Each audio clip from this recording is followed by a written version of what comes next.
प्रिय दर्शकों और श्रोताओं, जय सिया राम, जय श्री कृष्णा। संकष्टी चतुर्थी व्रत कहानी।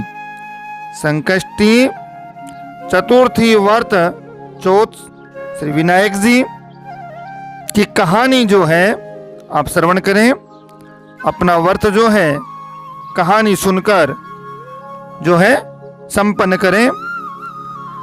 तो कहानी इस प्रकार से है। गणेश जी महाराज एक सेठ के खेत से निकले। जी हाँ, ये श्री गजानन गणेश जी महाराज घूमने निकले हैं शहर पर। तो एक सेठ महाजन के खेत से निकले हैं। उस खेत में से उन्होंने 12 दाने अनाज के तोड़ लिए। गणेश जी के मन में विचार हो गया कि मैंने तो सेठ के खेत से चोरी कर ली है। गणेश जी महाराज सेठ के 12 वर्ष के लिए नौकरी करने लग गए हैं। एक रोज सेठानी, जब पुराने समय की बात है, तो चूल्हे उसकी जो राख है उससे हाथ धोने लगी। तब विनायक जी सेठानी का हाथ पकड़ करके और फटकार दिया कि आपको राख से हाथ नहीं धोने चाहिए, आपको मिट्टी से हाथ धोने चाहिए। तब सेठानी सेठ जी को आकर कहने लगी कि ऐसा क्या नौकर रखा है आपने, जो नौकर होकर के मेरा अपमान करता है, मुझे सीख देता है। ऐसा कैसा नौकर है, हाथ पकड़ करके मुझे फटकार दिया इसने।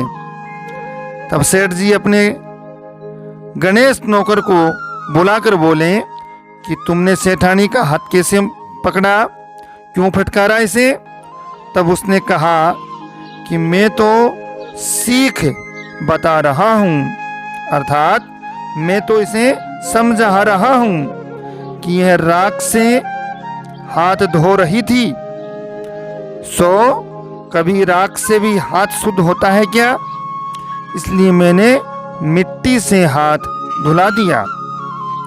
राख से हाथ धोने से घर की रिद्धि सिद्धि चली जाती है और मिट्टी से हाथ धोने से रिद्धि सिद्धि आती है।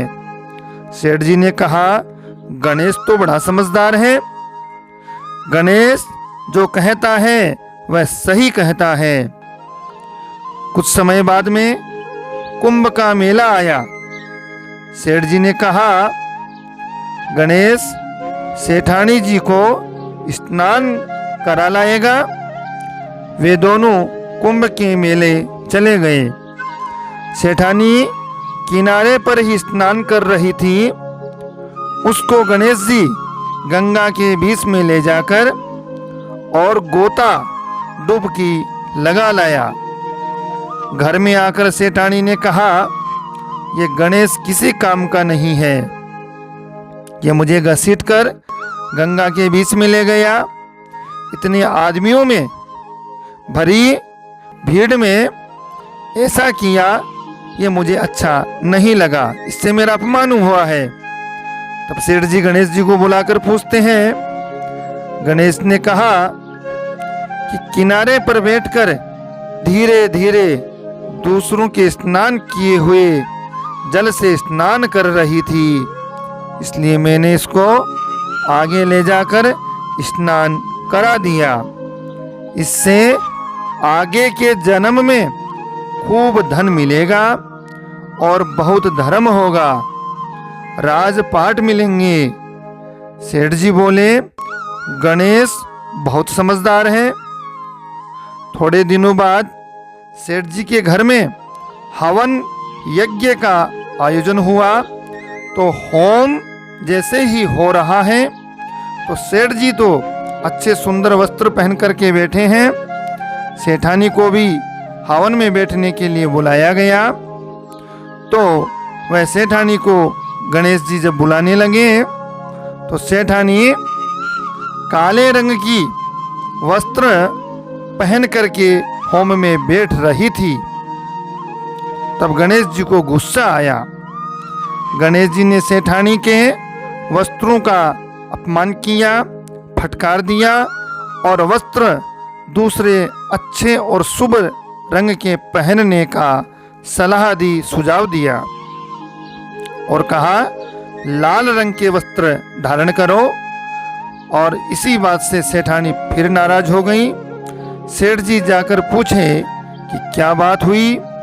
तब सेठानी जी ने कहा गणेश ने मेरे वस्त्रों की पहनने पर भी आज आपत्ति करी है। ऐसा वह कैसे कर सकता है, वह इस घर का नौकर है और मुझे वस्त्र जो पहने उन पर भी वह टीका टिप्पणी कर रहा है।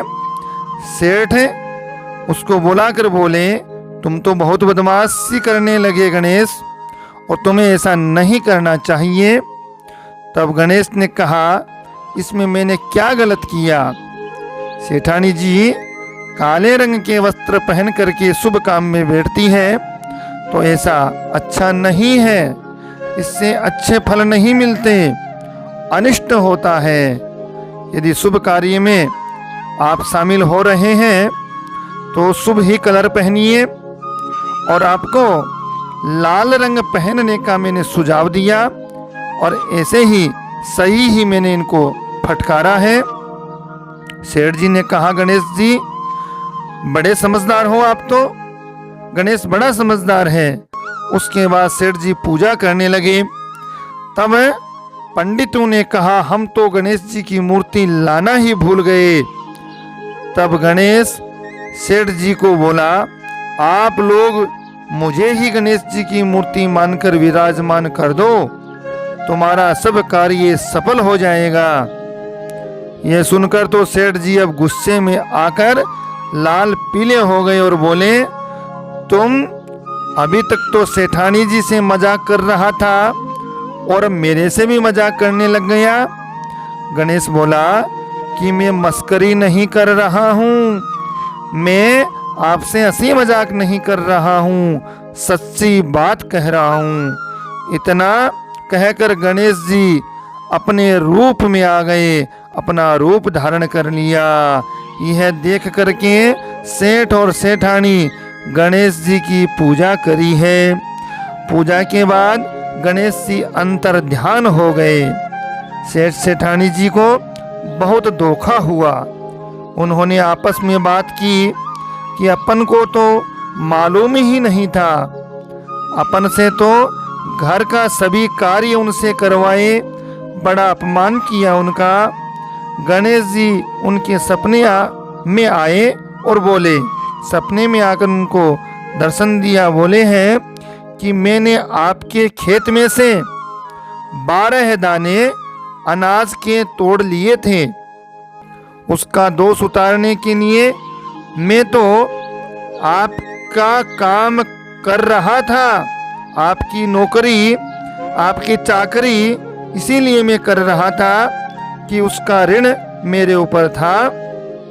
उसके बाद सेठ जी के यहाँ गजानंद भगवान विनायक जी की कृपा से करोड़ों रुपया और धन हो गया। सेठ जी की सभी मनोकामनाएं पूर्ण हुई, व्यापार उत्तरोत्तर वृद्धि करने लगा और सेठ जी आनंद से, वैभव से, यश और कीर्ति के साथ अपना व्यापार करते रहे। जी हाँ, इसी प्रकार से गजानंद भगवान विनायक जी महाराज, विनायक चौथ माता, आपने जिस प्रकार से गजानंद भगवान उस सेठ सेठानी को सभी मनोकामनाएं पूर्ण करी और सब कुछ उनको दिया, उसी प्रकार से सभी भक्तों की कामना पूर्ण करना, सभी भक्तों को आप कुशल और मंगल कार्य करने के लिए हर प्रकार से रिद्धि सिद्धि शुभ लाभ के साथ विराजमान होना, कुबेर जी महाराज के साथ, चौथ माता के साथ सभी के संकट दूर करना। इसी आस के साथ आप सभी कहानी सुने और अपना व्रत संपन्न करें। वीडियो चैनल को लाइक शेयर सब्सक्राइब जरूर करें। जी हाँ, घंटी के निशान को दबाना बिल्कुल न भूलें, जिससे सबसे पहले आप तक कार्यक्रम पहुंच जाए। अपना स्नेह प्रेम इसी प्रकार देते रहें। जय सिया राम, जय श्री कृष्णा।